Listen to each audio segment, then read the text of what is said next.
Jenny की यह हालत चमगादड़ के काटने से हो रही थी, ये जानकर फादर डिसिल्वा ने जेनी को चढ़ाए जाने वाले खून में ऐसी चीज मिला दी जिसे चमगादड़ बर्दाश्त नहीं कर सकते हैं।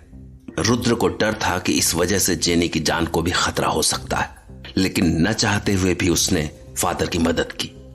जैसे जैसे खून जेनी की नसों में जा रहा था, बेहोश पड़ी जेनी के बदन में हरकत होने लगी। फादर, जेनी जाग रही है। नहीं, ये अभी नहीं जागेगी। ब्लड चढ़ाने से पहले मैंने इसे नींद का इंजेक्शन दिया है। But father, she is moving. Calm down Rudra, कुछ नहीं होगा।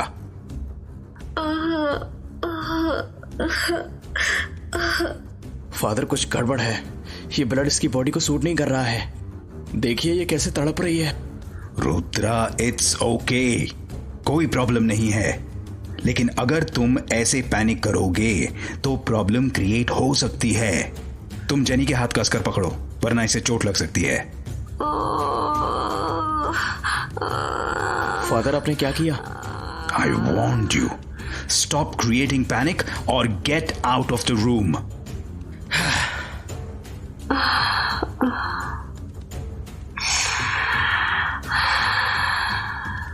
Jenny, Jenny. Rudra, she is okay now. वो सो रही है, तुम उसकी नब्ज चेक कर सकते हो। Yes father, she seems good. खून जैसे जैसे जेनी के शरीर में जा रहा था, वैसे वैसे उसके चेहरे पर इसका असर दिखने लगा था। यह देखकर रुद्रा को भी थोड़ी राहत हुई, लेकिन साथ ही वो फादर के लिए अपने बर्ताव को लेकर शर्मिंदा भी था। I am so sorry father, I didn't trust you. Actually मैं डर गया था। फादर? हाँ, एक्चुअली मैं सोच रहा था कि जेनी की बॉडी ने ब्लड चढ़ाने पर ऐसे रिएक्ट क्यों किया। मतलब आपको पता नहीं था कि कैसा होगा?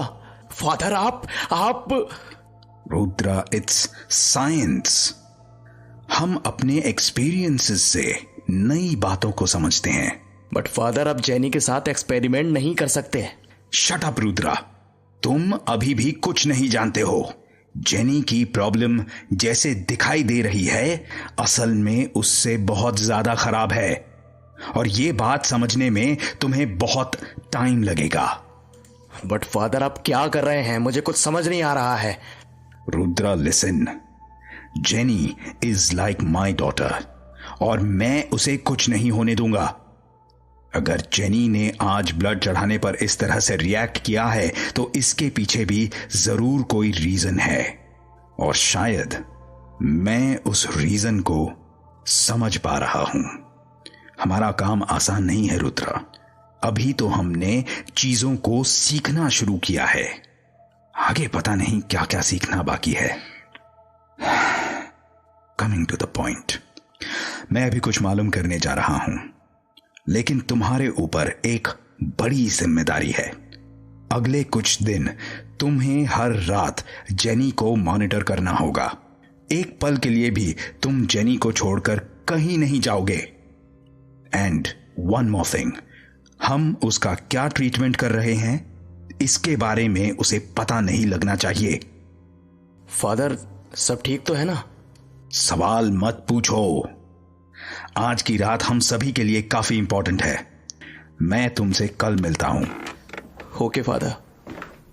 रुद्र को शुरू से ही फादर के तौर तरीकों पर ज्यादा भरोसा नहीं था, लेकिन फादर डिसिल्वा ने हर बार अपने आप को सही साबित किया। इसलिए रुद्र चाहकर भी फादर के खिलाफ नहीं जा पा रहा था।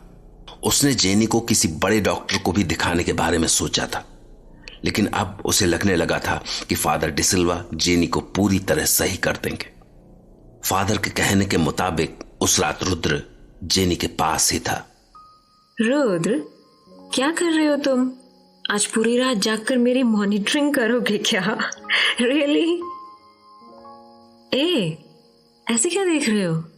देख रहा हूं कि हंसते हुए तुम कितनी अच्छी लगती हो। काफी टाइम से तुम्हें ऐसे खुलकर हंसते हुए नहीं देखा। अब तुम सो जाओ, मैं रात को यहीं तुम्हारे पास रहूंगा। अच्छा, तो मैं सो जाऊं? और तुम रात भर यहीं मेरे पास बैठे रहोगे। तुम्हारे इरादे तो ठीक है ना? इरादे तो ना जाने क्या क्या करने के थे, पर ओए होए, ज्यादा एक्साइटेड मत हो, वरना अभी मम्मी को बुला कर ना तुम्हें नीचे भगा दूंगी मैं। जेनी, अब बातें बंद करो और सो जाओ। तुम्हें इस वक्त अच्छी नींद की जरूरत है। मुझे आजकल सोने से डर लगता है। ऐसा लगता है जैसे सोने के बाद फिर से वही सब शुरू हो जाएगा। मैं रुद्र मुझे नींद में पता नहीं क्या हो जाता है। जेनी, मैं हूं ना तुम्हारे साथ, तुम्हें कुछ नहीं होने दूंगा। अब तुम आराम से सो जाओ। चलो बेड पर लेटो, लो ब्लैंकेट ओढ़ लो और सो जाओ। Good night. Good night Rudra. Jenny इस वक्त दोहरी जिंदगी जी रही थी। उसे बिल्कुल भी एहसास नहीं था कि नींद में उस पर कौन सी चीज हावी होती जा रही थी, और इसी वजह से वो सोने से भी डरने लगी थी। उधर रुद्र अपनी नींद रोके जेनी के पास बैठा हुआ था। रात आधी से ज्यादा बीत चुकी थी और रुद्र पर नींद हावी होने लगी, लेकिन तभी उसे कुछ आवाज सुनाई थी। हाँ, रात भर जागना कितना मुश्किल होता है। और ये आवाज किस चीज की आई थी? ये आवाज तो खिड़की से आ रही है, लेकिन मैंने तो खिड़की बंद कर दी थी। एक बार फिर से चेक करता हूँ। लाइट ऑन करूँ? नहीं, जेनी की नींद खुल जाएगी। मैं टॉर्च ले लेता हूँ। ये खिड़की तो बंद है, फिर आवाज किस चीज की आ रही थी? शायद बाहर से आ रही होगी।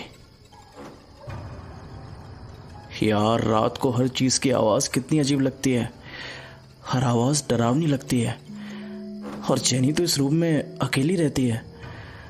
मुझे लगता है ऐसे माहौल की वजह से ये और परेशान हो जाती होगी। आ गए तुम? हाँ, जेनी, मैं आ रही हूँ। ये क्या कर रही है? ये बेड से क्यों उतर रही है? जेनी, वापस आओ। हाँ जेनी, बेड पर वापस आओ। चलो सो जाओ। हाँ। How scary. ये ऐसे उठकर जागा रही थी। ओ जेनी, तुमने तो मुझे डरा ही दिया था। अब ये क्या था? पक्का ये आवाज खिड़की से आई है, जैसे कोई चीज खिड़की से टकराई है। मैं देखता हूं। यहां तो कुछ नहीं दिख रहा है। टॉर्च की रोशनी डालकर देखता हूं। कुछ दिख नहीं रहा है, लेकिन आवाज यहीं से आई थी। क्या चीज होगी आखिर? मुझे खिड़की खोलकर देखना चाहिए। हाँ, बाहर कितनी ठंडी हवा चल रही है। शायद इसी हवा में कोई चीज टकराई होगी खिड़की से। थोड़ा बाहर झांक कर देखता हूं। ओह शिट, क्या था ये? ये तो एक चमगादड़ है। ये तो यहीं चक्कर लगाने लग गया। भगाता हूं इसे। हे, हश हश हश, हट हश। कितना बड़ा चमगादड़ है ये तो जा ही नहीं रहा है। ऐसा करता हूं, टॉर्च की रोशनी डालता हूं इस पर। रोशनी से ये जानवर डरते हैं। हाँ, ये ले। हाँ, अब देखता हूं। हाँ, गया यहां से। हाँ, वापस बंद कर देता हूं ये खिड़की। हाँ, जेनी, तुम कब आई? मुझे डरा ही दिया था तुमने तो। चलो बेड पर चलो। हाँ। चलो सो जाओ। Good night. इतने स्कैरी माहौल में तो अच्छे भले इंसान की तबीयत खराब हो जाए। मुझे तो लगता है कि जेनी की तबीयत बिगड़ने का रीजन शायद यही है। फादर ने अच्छा किया जो मुझे आज यहाँ रुकने के लिए कहा, कल फादर को जाकर सारी बात बताता हूँ।